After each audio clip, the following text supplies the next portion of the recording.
नमस्कार मित्रांनो, आपले हार्दिक स्वागत करतो आपल्या हक्काच्या चॅनलवर द डेली पल्सवर. मी सचिन संघवी. आजचा आपला विषय आहे भारतीय मुसलमान आणि स्वतंत्र भारत, इतिहास, जबाबदारी आणि आजचा प्रश्न. मित्रांनो, व्हिडिओ प्लीज शेवटपर्यंत पहा.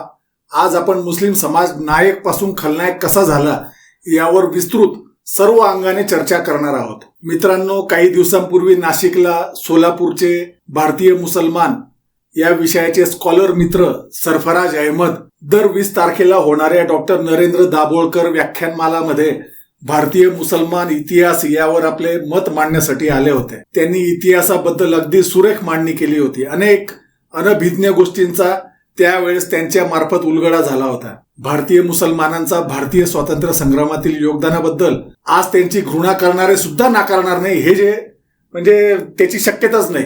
भारताच्या स्वातंत्र्य संग्राममध्ये अनेकांनी आपले प्राण दिले. ज्या जाती, धर्म आणि भाषेतील लोकांनी स्वातंत्र्याच्या लढ्यात सहभाग घेतला त्यात भारतीय मुस्लिम समाजाचं स्थान कोणीही नाकारू शकत नाही. पण आज त्या मुस्लिम समाजालाच देशद्रोही ठरवण्याचा जो प्रयत्न केला जातोय, विशेषतः RSS सारख्या संस्थांकडून, एक प्रश्न पडतो, इतिहास विसरलोय का आपण? संघोट्यांच्या अपप्रचाराला बळी पडलेल्यांनो, मुखवटा चेहऱ्यावर नसतो, तो मनावर असतो. पण तुम्ही फक्त टोपी पाहून निर्णय देतात, ही शोकांतिका आहे. माझे स्वतःचे 1995 पासून तर आजपर्यंत संपूर्ण व्यावसायिक आयुष्य मुस्लिमांसोबत गेले. त्यांच्याशी मैत्री करून बघा, मग कळेल किती सहृदय असतात. त्यांचा पाहुणचार म्हणजे त्याला तोडच नाही. आर्थिक व्यवहारात एकदम मस्त. आता तुम्ही विचाराल तर अपवादात्मक काही भंगार असतातच, पण ते कोणत्या धर्मात नसतात. 1857चा उठाव हा बहादूर शाह जफर यांचे क्रांतीचे प्रतीक होते. त्यांच्या नेतृत्वाखाली सर्व 1857चा उठाव झाला होता. मौलाना आझाद, काँग्रेसचे पहिले शिक्षण मंत्री, गांधींचे एकदम निकटवर्तीय, त्यांचा स्वातंत्र्य संग्रामातील योगदानाबद्दल तुम्ही शंकाच घेऊ शकत नाही. खान अब्दुल गफार खान, ज्यांना आपण सरहद गांधी म्हणतो, काँग्रेसचे सच्चे सवंगडी. असफ अली, अब्दुल कलाम आझाद, रफी अहमद किदवई, काँग्रेसचे सच्चे सवंगडी.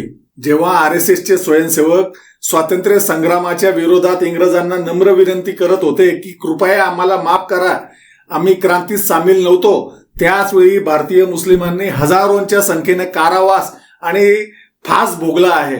एक गोष्ट लक्षात ठेवा, ज्या दिवशी स्वातंत्र्याचा सूर्य उगवला त्या दिवशी मुसलमानही रक्तात न्हायले होते व त्यावेळेस ही द्वेष पसरवणारे RSS हिंदू महासभावालेच होते. भारताच्या पहिल्या आतंकवादी हा ब्राह्मण होता, ज्याने महात्मा गांधी यांची हत्या केली होती. मी ब्राह्मण मुद्दामच बोललो, कारण ब्राह्मण हिंदू नाहीत. तसे तर हिंदू नावाचा कोणता धर्मच नाही, ती जीवन जगण्याची पद्धती आहे. हे हिंद प्रांताचे म्हणून हिंदू म्हणवले जातात. ब्राह्मण हे इराण मधून आलेले आर्यवंशी आहेत. मी माझ्या यापूर्वीच्या व्हिडिओमध्ये याबद्दल संपूर्ण विश्लेषण केलेले आहे. नसेल बघितले तर नक्कीच बघा. भारताच्या वैद्यकीय, लष्करी, क्रीडा, विज्ञान, संगीत, औद्योगिक आणि चित्रपट सृष्टीमध्ये मुसलमानांचा मोठा वाटा आहे. त्यांनी देशाच्या उभारणीत, त्याच्या गौरवात आणि जागतिक ओळखीत मोलाचा वाटा उचलला आहे. पण एक मोठा पण येतोच, कारण नाण्याला पण दुसरी बाजू असतेच. मी ह्यापूर्वीही एक व्हिडिओ केला होता, दंगल एक आत्मकथा म्हणून. त्यावेळेस या युट्यूब चॅनलचे अनेक सबस्क्रिप्शन लोकांनी कॅन्सल केले होते. आता ते कोण होते हे मला माहित नाही, पण मी सांगू इच्छितो की मी पुरोगामी विचारांचा असलो तरीही सत्य मांडणे माझा स्वभाव आहे. मी त्यासाठी माझ्या जैन धर्मीयांना पण सोडत नाही. हा युट्यूब चॅनल म्हणजे इतरांसारखा माझा व्यवसाय नाही. त्यामुळे सबस्क्रायबर कमी झाले, व्ह्यू कमी झाले तर मला काही फरक पडत नाही. माझ्या दृष्टीने जे सत्य आहे ते मांडलेच पाहिजे. त्यासाठीच मी काही कोणाकडून आर्थिकदृष्ट्या अपेक्षा पण करत नाही. माझ्या त्या व्हिडिओमध्ये माझ्या गृह जिल्ह्यातील हिंदुत्ववादी व कट्टरपंथीय मुस्लिम खलनायकांची सत्य कहाणी प्रस्तुत केली होती. तसे खलनायक तुम्हाला प्रत्येक जिल्ह्यात मिळतील. काही असे स्वार्थी लोक आहेत जे आपले हित साधण्यासाठी असले कृत्य करत असतात. तर आता आपण एक लार्जर पिक्चरकडे वळूया. 2012ची मुंबई दंगल आठवते मित्रांनो? डॉक्टर नसीरुद्दीन, आसाम मधील मुस्लिम नेते यांच्या समर्थनार्थ निघालेल्या मोर्चात फार मोठ्या प्रमाणात हिंसाचार झाला. आझाद मैदानावरील तोडफोड, पोलिसांवर हल्ला, छत्रपती शिवाजी महाराजांच्या पुतळ्यांचे नुकसान. त्यावेळेस 2012 मध्ये रजा अकादमीचं नाव चर्चेत आलं. ते मुंबईतल्या आझाद मैदान येथील आंदोलन आणि त्यानंतरच्या हिंसाचाराच्या घटनेमुळे. आसाम आणि म्यानमार येथील काही घटनांच्या निषेधार्थ 2012 मध्ये रजा अकादमी आणि काही संघटनांनी आझाद मैदान इथे जे आंदोलन केलं होतं. आसाम आणि म्यानमारचं मुंबईशी काय संबंध खरंच सांगा. पण या आंदोलनाला हिंसक वळण लागलं. यात काही जणांचा मृत्यू झाला तर काही पोलिसांसह अनेक जण जखमी झाले. त्यावेळेस तुम्हाला आठवत असेल राज ठाकरे यांनीही रॅली काढली होती. मला सांगा, या दंगलीची जबाबदारी मुस्लिम स्कॉलर लोकांनी किंवा बुद्धिजीवी लोकांनी घ्यायची की नाही? त्यांनी उघडपणे रस्त्यावर उतरून त्या हरामखोर दंगलखोरांच्या विरोधात काय केले? जे मुंबईमध्ये झाले होते त्याचे फोटोज बघितले की कळते तो नीचपणाच होता. मी हे फोटो ते व्हिडिओमध्ये दाखवणार नाही, कारण मला कोणतीही अजून लोकांच्या मनात तिरस्कार निर्माण करायचा नाहीये. 2014च्या निवडणुका आधी तो महानीच अकबरुद्दीन ओवेसीचं विषारी भाषण आठवत आहे का? 15 मिनिट पोलीस हटाव, आणि मग काय करणार होता तो? अशी जाहीर धमकी देणारा तो महानीच माणूस व त्याचा भाऊ कायम जातीयते निर्माण करणारे विधान करतात. याची जबाबदारी मुस्लिम स्कॉलर लोकांनी किंवा बुद्धिजीवी लोकांनी घ्यायची की नाही? आता मी आरसा दाखवला की मग लगेच मला मुस्लिम विरोधी ठरवण्यात पुरोगामी पुढे असतील व जातीवादी मुस्लिम पण त्यात सामील असतील. पण सत्य बोलणे व दाखवणे जर पाप असेल तर हे पाप मी वारंवार करणार. या वादग्रस्त घटनांवर मुस्लिम समाजाने काय भूमिका घेतली? एक सार्वत्रिक निषेध का झाला नाही? उलट या नेत्यांना आपले नेते म्हणून गौरविले गेले, त्यांना मुस्लिम समाजाचे जननायक मानले गेले. RSSने या वादग्रस्त मुस्लिम नेत्यांना मुद्दामहून प्रस्थापित करत आता देशभर फिरवले.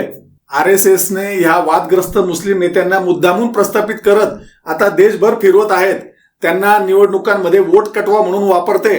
पण मला लाज वाटते त्या मुस्लिम समाजातील लोकांबद्दल जे त्यांना एवढं सर्व असून पण मतदान पण करतात व त्याद्वारे त्यांना माहिती असून देखील ही त्याचा फायदा RSSला होणार आहे तरीही ते त्याचं समर्थन करतातच. आज हेच आहेत मुस्लिमांचे खरे प्रतिनिधी असं संपूर्ण भारतात प्रस्थापित झालेलं आहे. ओवेसी सारख्या नेत्यांना सतत टीव्ही डिबेट्समध्ये सभांमध्ये वाव दिला जातो. आताही त्याला संपूर्ण जगात गेलेल्या सर्वदलीय व्हिजिटमध्ये मानाचे स्थान दिले गेलेले आहे. मुंबईची दंगल व या ओवेसी बंधूंना प्रस्थापित करून व मी वर सांगितल्याप्रमाणे धुळ्यातील साबीर भंगारवाल्यासारखे प्रत्येक शहरात असलेले मुस्लिम नेते ही मुस्लिमांना एक ठराविक स्वरूपात रॅडिकल कट्टर व वेदांती म्हणून मांडायचं आणि मग हिंदूंमध्ये मुस्लिमांविरोधात भावना भडकवायच्या. आणि अशा भावनेतूनच नरेंद्र मोदी यांना हिंदू रक्षक म्हणून प्रस्थापित करण्यात आले. याला जबाबदार कोण? मी एकदमच स्पष्ट बोलेल की त्यांना मोठं करणारे त्यांचेच मुस्लिम समाजाचेच बांधव आहेत व ह्या अशा नीच प्रवृत्तीमुळे आज फक्त मुस्लिम समुदाय नाही संपूर्ण देश भोगतोय. याचं उत्तर मुस्लिम स्कॉलर लोकांनी किंवा बुद्धिजीवी लोकांनी द्यायचे की नाही? मुस्लिम समाजात विचारवंत, साहित्यिक, तरुण, उद्योजक, कलाकार आहेत. पण या सर्वांनी ओवेसी आझाद मैदानाच्या त्या दंगल प्रमुखांचा सार्वत्रिक निषेध केला का? धर्माच्या नावाखाली ह्या नेत्यांवर अंधश्रद्धा का? मी मागेही फेसबुकवर लिहिलं होतं की अल्पसंख्याक मध्ये मुस्लिम हा बहुसंख्याक आहे. पण खरे अल्पसंख्याक तर जैन, बौद्ध, ख्रिस्ती आहेत. तर मुस्लिम समाजातील लोकांनी कधी मोठ्या भावासारखी भूमिका बजावली का? आपल्याकडून त्यांच्या प्रति सौहार्द दाखवले का? रॅडिकल पुरोगाम्यांना ते पचणार नाही. पण मुस्लिम समाज पण धार्मिक व बहुतांशी धर्मांध पण आहे. त्यांनी कधी मोठ्या भावासारखे फक्त वर्षातून एकदा महावीर जयंती व बुद्ध पौर्णिमाला घोषणा केली का की आज आम्ही बुद्ध व महावीर यांच्यासाठी आजच्या दिवशी हिंसा करणार नाही? तुम्ही नुसती एकमताने घोषणा करून बघा, काही वर्षातच आपसात सौहार्द निर्माण होतो की नाही ते बघाच तुम्ही. आज मुस्लिम समाजकारणात व राजकारणात विकासाचा मुद्दा सोडून केंद्रस्थानी आहे. त्यामुळे नाईलाजाने सांगावे लागते, प्रयत्न मुस्लिम समाजालाच करावे लागेल. तेव्हा देशाची परिस्थिती बदलेल. कारण भलेही तुम्हाला अल्पसंख्याक म्हटलं जातं, पण विसरू नका तुम्ही जनसंख्येच्या 15% पर्यंत आहात. अन्यथा भविष्य काही चांगले नाही भारताचे, हे लक्षात ठेवा. तुम्हीच सांगा, जर समाज चुकत्या वाटेवर गेला तर जबाबदारी समाजाची नाही का? जर कट्टरपंथीयांना नायक बनवलं तर उद्या त्याचे परिणाम भोगावे लागतातच ना. यावर मला जे उपाय सुचतात ते काही उपाय मी इथे सांगू इच्छितो. ऐकणं व न ऐकणं शेवटी ते तुमच्यावर आहे. मुस्लिम समाजाने आपल्या खरी लोकशाही मूल्यावर आधारित नेतृत्व स्वतः उभं करावं. विचार, शिक्षण, विज्ञान, उद्योजकता यामध्ये मुसलमान तरुणांनी पुढाकार घ्यावा. हिंदू मुस्लिम वैराच्या राजकारणावर आपल्याच नेत्यांना सडेतोड प्रश्न उपस्थित करावा. ओवेसी सारख्या नेत्यांवर टीका करत आम्ही तुम्हाला आमचे प्रतिनिधी मानत नाही असं तुम्हाला सार्वजनिकरित्या स्पष्ट सांगावं लागेल. इतिहास मोठा आहे, मुस्लिम समाजाचं योगदान फार मोठं आहे, पण ते जपण्यासाठी पुन्हा एकदा आपल्याला आपल्या वाटचालीकडे परत पाहायला हवं. राजकीय अजेंड्याच्या कठपुतळ्या होण्याऐवजी समाजाने विचाराचा आणि विवेकाचा मार्ग निवडावा. आणि जे काही नीच मुस्लिम नेत्यांना मुसलमानांचे खरे प्रतिनिधी समजतात व त्यांच्या नावाने संपूर्ण मुस्लिम समाजाला बदनाम करतात, त्यांच्यासाठी इतिहासाची पाने उलटून बघा. खरा देशद्रोही समाज कोण होता? मुस्लिम बांधवांनो, काही आरसा दाखवताना माझ्याकडून कटू बोललं गेलं असेल तर मी क्षमा मागतो, पण सत्य हे नेहमीच कटू असतं. नमस्कार, मी सचिन संघवी.